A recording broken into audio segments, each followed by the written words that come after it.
So next we're going to hear a little bit about Gabby's Teach in Thailand perspective. So we're going to ask her some questions about housing, travel, and teaching. All right, hi everyone. Like I mentioned earlier, I am an alum of the CIEE Thailand program along with the Spain program. So when I did Thailand, it was fall of 2021. And now I'm a program assistant here at CIEE. So yeah, I'm pumped to explain how my experience went. So I'll start with the questions. I was placed in a very, very small town. I had never heard of it before I went. It's in the northeastern region in Isan. Um, the town is called Callison. I had really never heard of it at all. And as far as feeling isolated, I think one of the main things that helped was what Ashley just mentioned. During orientation, you're hanging out with the people who are going through this exact same program as you, and so it was really nice. After orientation, you had built kind of a friendship and a group and a cohort, if you will, of people who are also being dispersed in cities for the first time that they've never been in this country for the most part. So as far as feeling isolated, it was nice to have um, the other teachers to talk to online, on the Facebook group, via Instagram, anything like that, along with you'll have a coordinator at your designated city. And my coordinator was very, very helpful, took me to all appointments. So it was not as isolated as you might think when you think of moving to across the world to a brand new city by yourself for the first time. It was very, very helpful going through orientation, getting used to that at first. Um, and then my community, like I mentioned, it was a small town. So I'd spend some time going to the nearby parks. I would go to the night markets.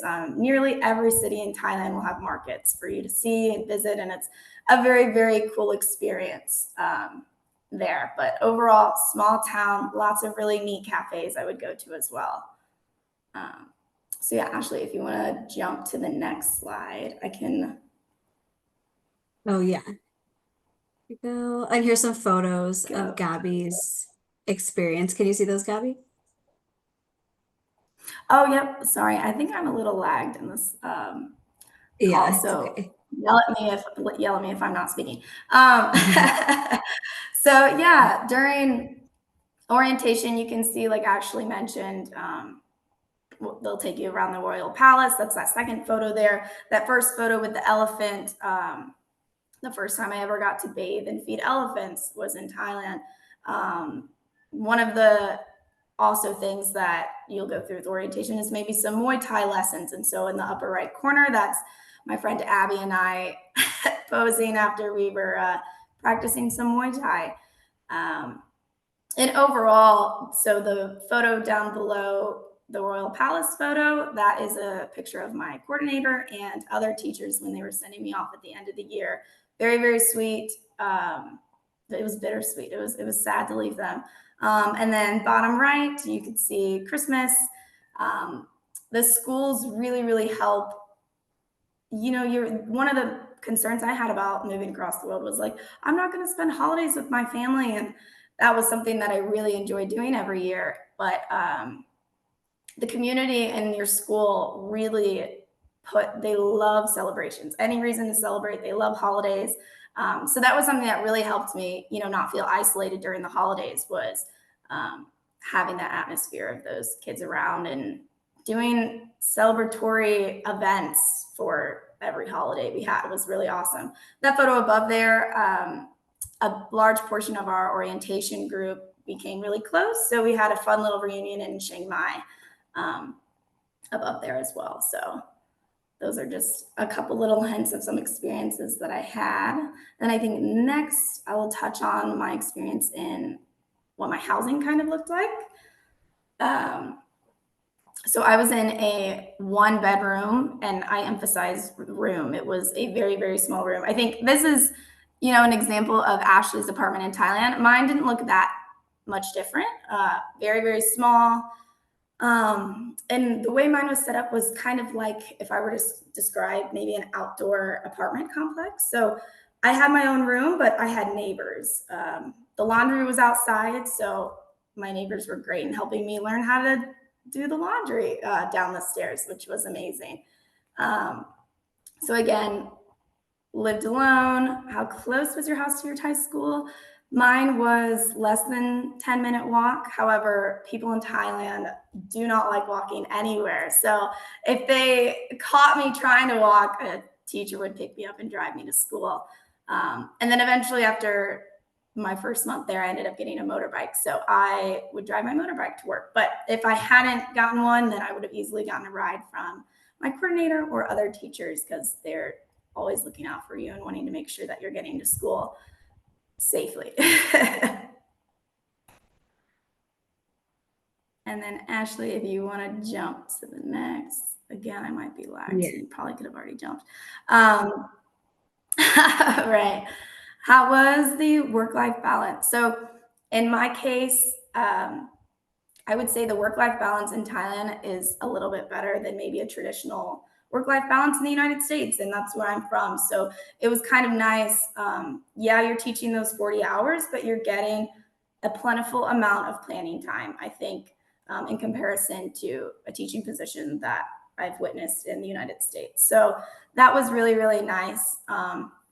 Definitely good opportunities to travel. Like Ashley mentioned, things are a lot more affordable in Thailand, and that includes transportation, that includes flights, then of course food and things like that. So it wasn't impossible to fly to a nearby city or fly to one of the islands on the weekend. It's definitely doable if that is your plan and you want to experience as much as Thailand as possible. Totally doable, and that was one of my goals, was to see as much as I could. So if I didn't stay home on the weekends, and drive to one of our local towns, go to the movies with my coordinator and other teachers, then it was very, very possible for me to be traveling on the weekends.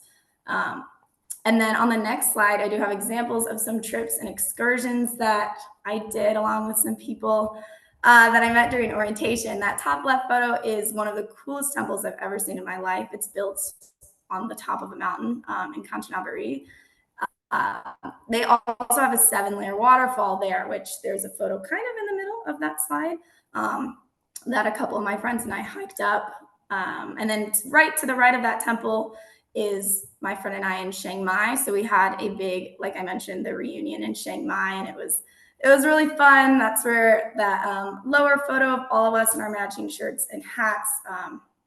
It was a really cool experience being able to feed and bathe the elephants. And then to the right of that is Loi Krathong, which is one of the big holidays in Thailand. And I think it just happened like last week or so, very recently. Yeah.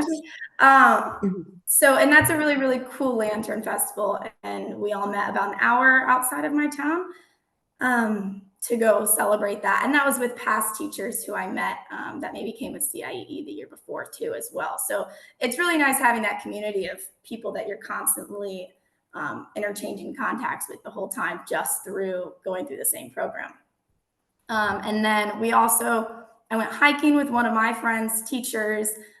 She had a car and asked us one weekend, hey, do you want to go hike and camp this weekend, and ended up driving us like 5 hours north, almost into Laos, which was a great experience. I mean, I always said yes. If someone was like, do you want to go see this weekend? And, you know, it ended up being a great experience.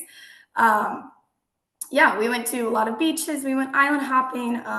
We got scuba certified in that lower right-hand corner, which was amazing. Got to swim with the whale shark. Most of my smaller trips, or even I did some weekend trips, but in the very last month was when we were doing big things. So throughout the year, like I mentioned, it's totally possible to be flying to Chiang Mai or other places on the weekend, but the majority of my travel I did at the very end after my school was out. And that's when we went scuba diving, saw more elephants, went up to Chiang Rai as well. And like I mentioned, a lot of island hopping. So travel is definitely doable. It's a great experience. If you have the opportunity to do it, then why not do it?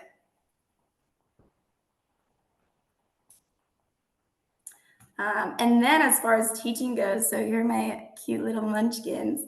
I had quite a few students because I particularly taught math, and I was teaching it to first grade through sixth grade is what it would be equivalent to in the States. And then each grade level, I had about 2 classes. So it was around 200 students.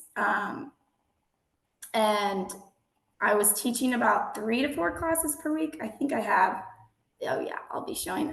So as far as like the materials that the school provided, I was given handbooks for each subject, or within math, each lesson that they needed to learn prior to the end of the year, prior to the end of the month.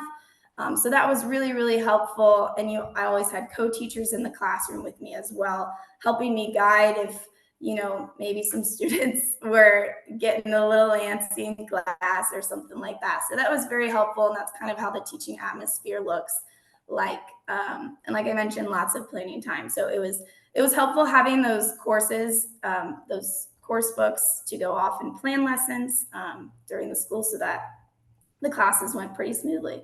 And then I think on that next slide, Ashley, if you want to jump to one of my example schedules, I know this looks crazy and it's very, very hard to read. And it's also not a quality photo since it was from 2 to 3 years ago. But I am in pink where it says math and then, a little date. So I taught, that just goes to show 3 to 4 classes a day. And then I'd always have at least 2 hours of planning each day. Sometimes I'd have 3 hours. So that's just an example of my schedule. I know everyone's is different. Everyone will be paired with maybe a different age group. I think Ashley was with a different age group. But yeah, overall, that's kind of what my experience looked like.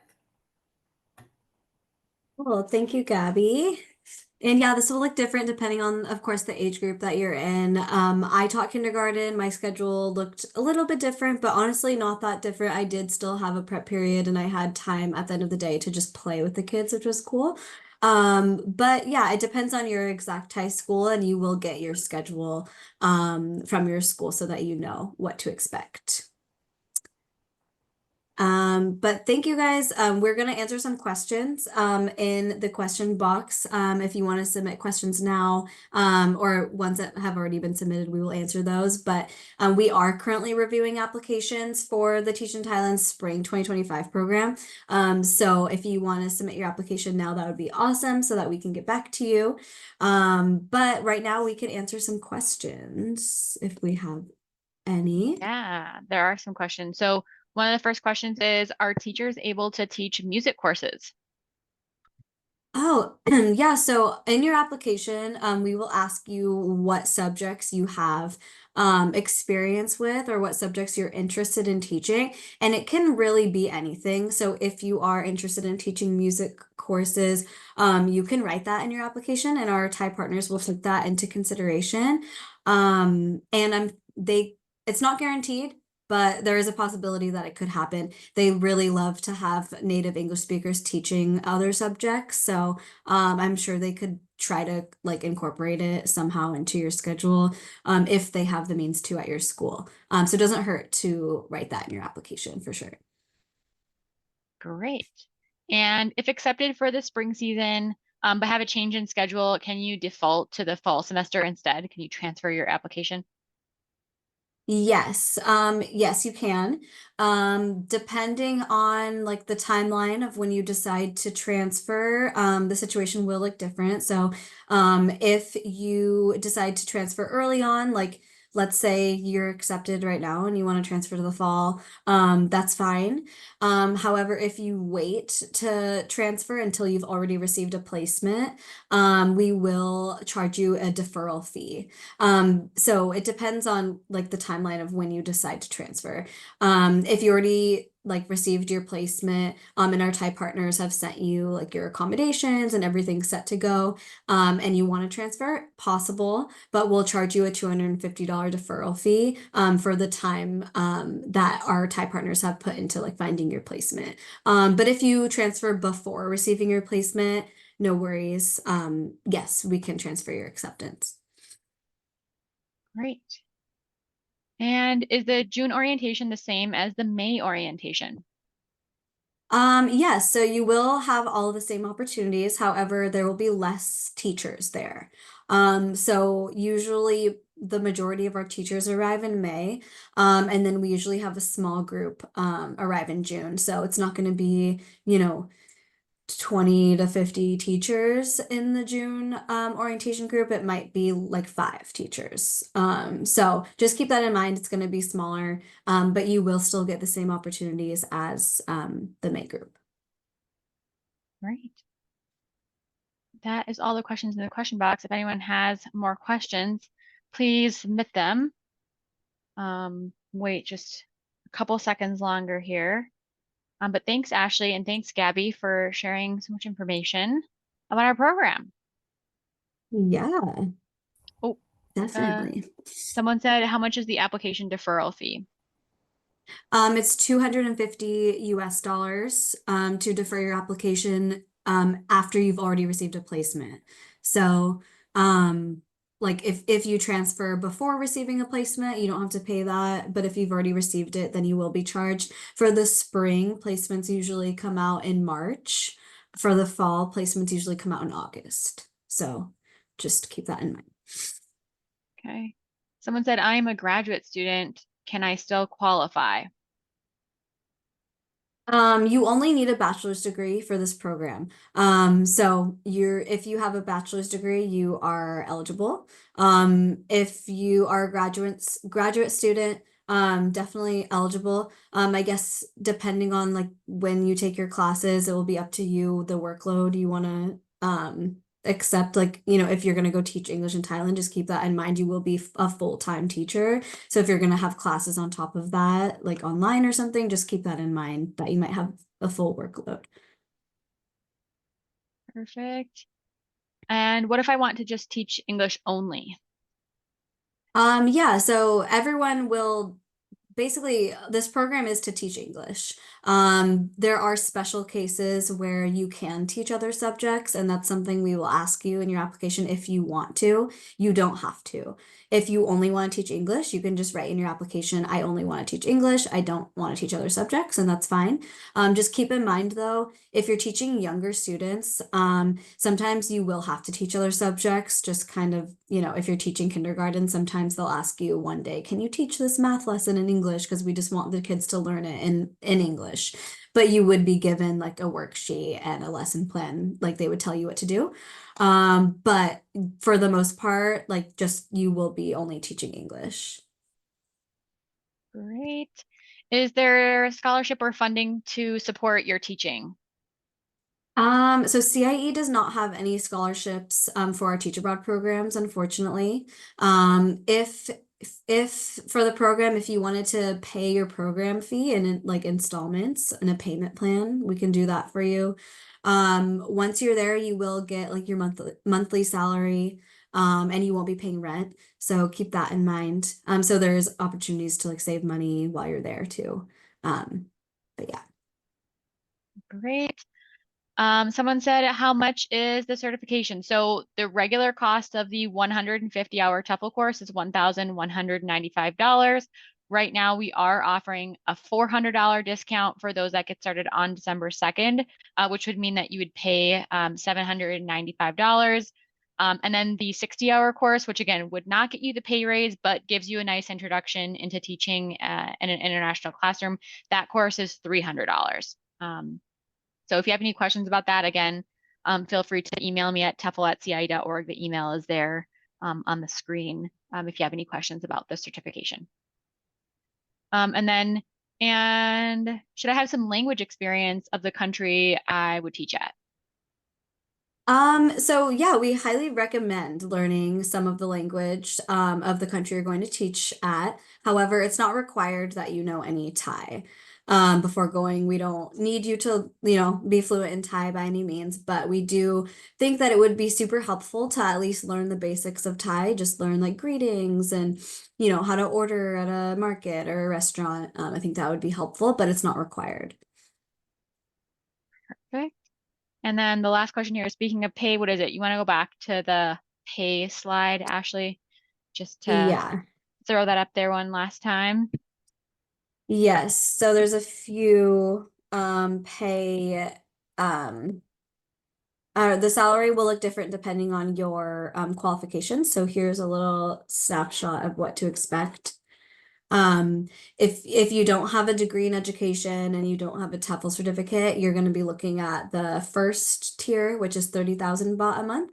That's just the base salary. So it's 843 US dollars a month. And I know it doesn't sound like much coming from the States or wherever you come from, but it does go very far in Thailand, because the cost of living is very low. If you have a TEFL certificate, you will get a salary increase. And then if you have an education degree, you could be eligible for any of the 3 to 5 tier salary ranges. Great. And keep in mind, you'll be getting paid like twice what local teachers earn. So it's enough to live a comfortable life in Thailand, definitely. Awesome. There are no more. Oh, one more question. Did you feel you had time outside of your schedule to do personal hobbies? Yeah, I definitely had free time. I mean, Gabby can speak on this too, but I was never really working outside of work. I had a prep period. Not everyone will have a prep period, but it is common. Outside of work, I was able to do pretty much anything I wanted, explore my community, like go meet up with friends, travel on the weekends. Absolutely. What about you, Gabby? Yeah, I would definitely agree with that. I would, like I mentioned, there was that local park. So a lot of times I would go bring a book and I would sit and read at the local park, watch all the stray dogs. And then, they were nearby cafes and things that I was able to do because, like Ashley, there was time to plan for school and I didn't really have to do schoolwork outside, which was very a fortunate experience. So, yeah, I definitely thought there was a lot of time. I even had time to watch like the Netflix shows that I wanted to watch. Yeah, definitely you'll have time. I worked from 8 a.m. to 4 p.m. every day. What were your hours, Gabby? I think it was like 8:30 to 3:30, I think. Okay. I know we Okay, joke yeah, about so it's that. oh, we did, yeah. But yes, 3:30. definitely you'll have time. Cool. Sorry, I'm just going through. There's another question. What are the months the kids are in school, like in comparison to like a typical academic school year in the US? So in Thailand, this kids are in school from May to September, and then they have a break. They have like a month and a half break, and then they go back in November. And then they're in school from November to March. So that's kind of how the school year works. If you do, like, let's say you decided to teach in May, and you did the full year, you would be teaching from May 2025 to March 2026, and you would have a month and a half break between September and November. So during that time, you can go travel to nearby countries. You can have family visit you, friends visit you. That's very common. And then at the end of your contract in March, or whenever the timeline is for you, usually your Thai school will extend your visa for 2 to 4 weeks out after your contract so that you can use that time to travel and keep your accommodations. So you can, leave your luggage and your things, and then go travel. So that's a very nice part of it as well. Nice. In terms of housing, I know Ashley touched on it. However, are the housing placements individual or roommate style? Yeah, so this kind of depends on your your situation. So you could be placed, no matter what, you're going to have your own room. No matter what, you'll have your own space. However, you could be placed in a shared house with other teachers where you share a common space, or you could be in your own studio apartment. You don't get to choose, unfortunately. It does depend on the housing availability in your town near your school at that time. I will say most of the time you are going to be in a studio apartment or like a condo type housing. But there are some cases where if your school has like 5 or more CIE teachers, they do tend to place those teachers in shared houses instead. I think it is like cheaper for them to do that. But you will have your own room. So you'll just share a common space. Great. If I'm in one of the rural areas, could I request a bigger city the following year, such as Bangkok?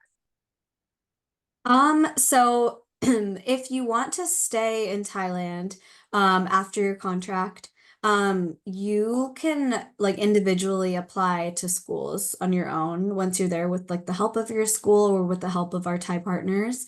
Um, so it's basically it's very easy to stay in Thailand once you're there and once you're on your teaching visa, and you could move to a different city.